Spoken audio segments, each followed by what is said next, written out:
Welcome to the party.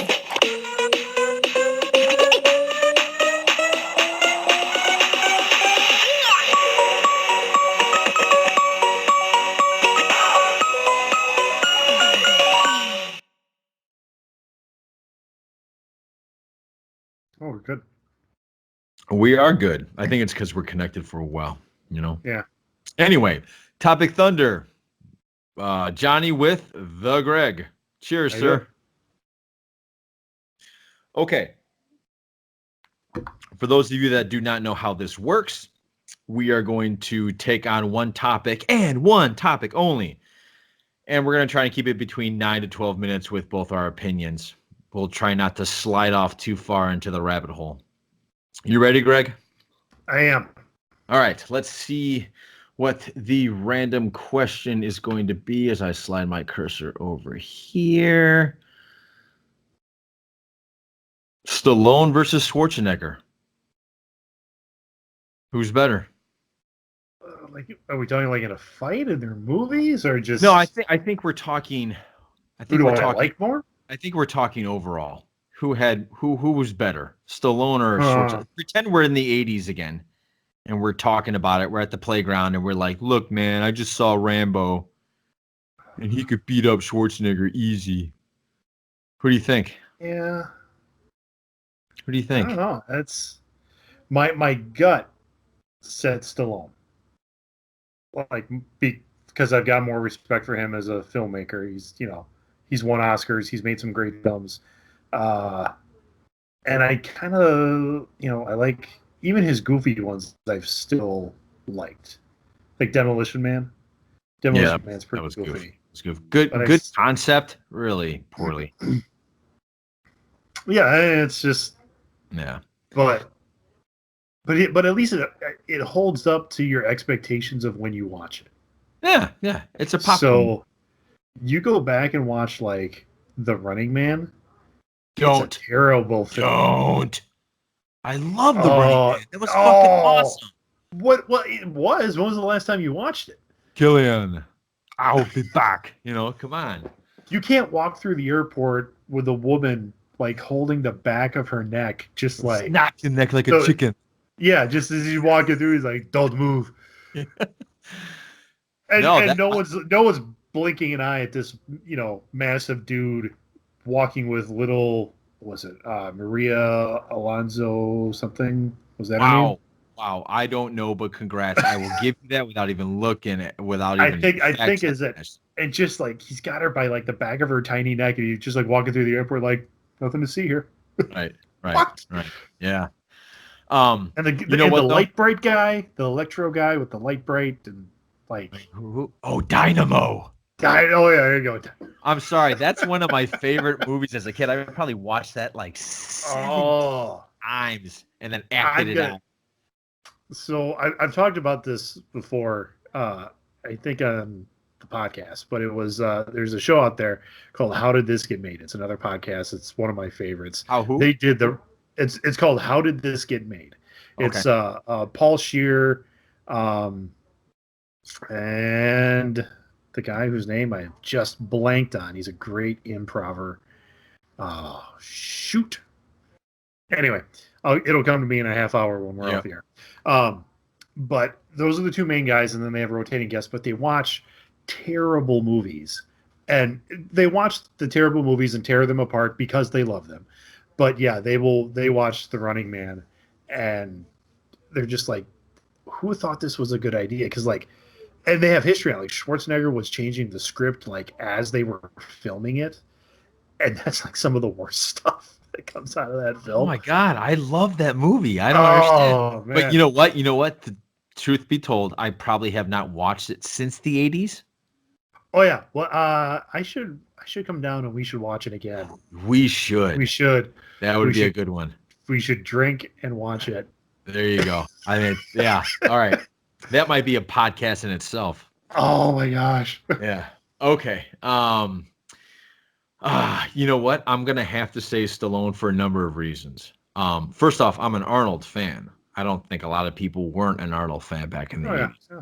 But I think everything that screamed I'm American was Rocky, Underdog to America's Hero. Then it was Rocky John.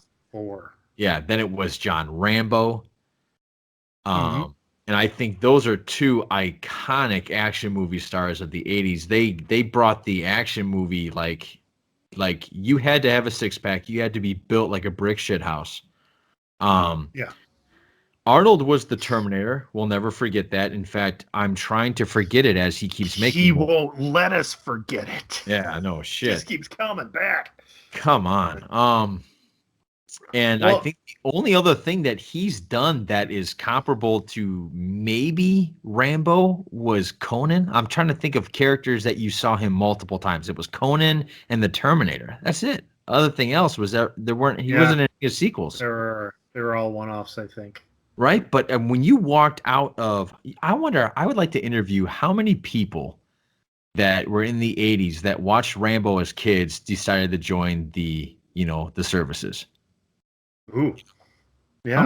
How many? Because I'm sure he, just like he, every time you walked out of a Rocky fight, you thought, I can box, I can do it. He made you until you tried.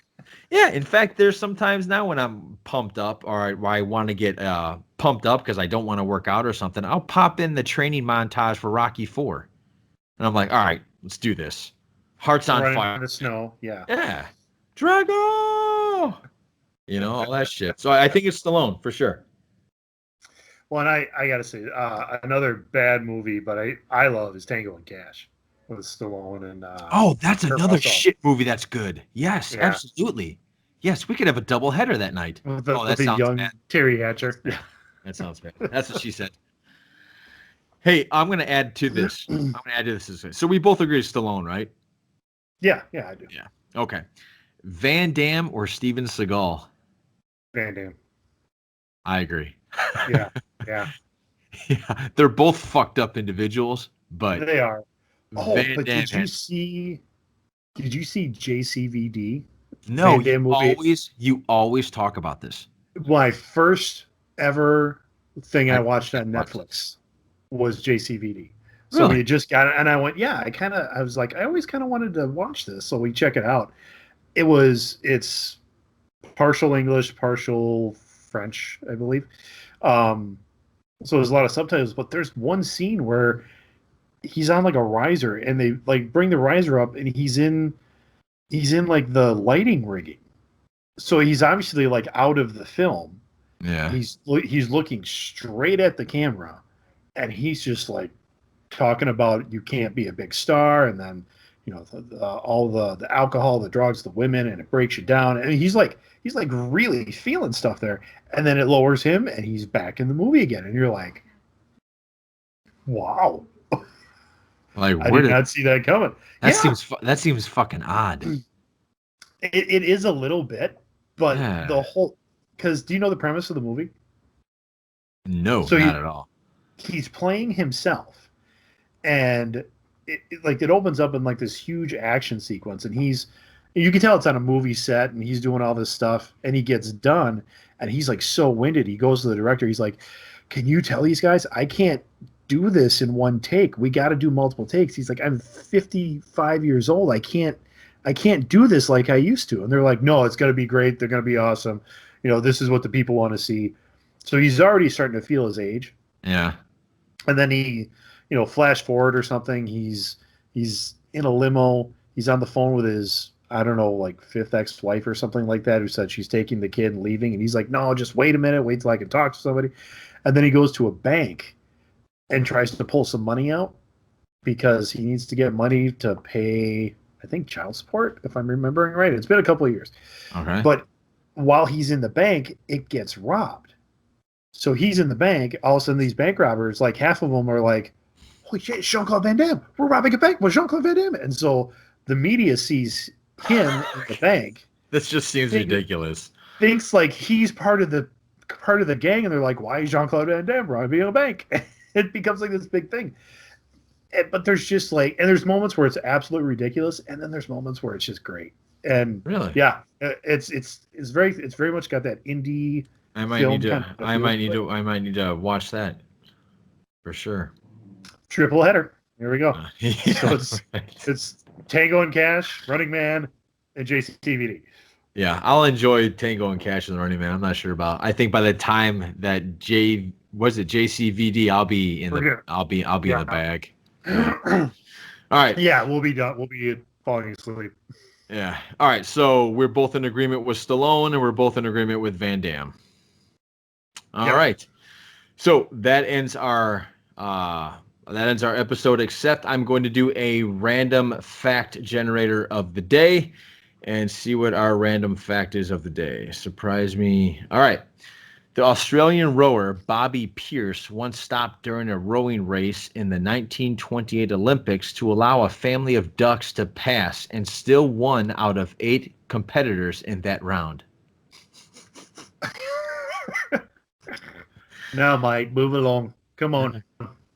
No, good for you, Bobby. Good for you, Bobby. Yeah. Do you stop right when you see them crossing the road? Ducks and the little babies crossing the road. I want them on a road, yeah. But if I'm an Olympic athlete competing for a gold medal, nah. They can swim too. They can get out of the way. Oh, you know what? You're right. It's not like a. Yeah, they're not going to squish them. Yeah, they're just gonna get moved over. Yeah, that's weird. They might quack at you, but what's wrong with you, Bobby Pierce? He still won. Right. What does he care? Yeah. All right, man. That was it. That was Topic Thunder. Greg, I will see you later. Thank you very much, sir. Take care. Thank you. See ya.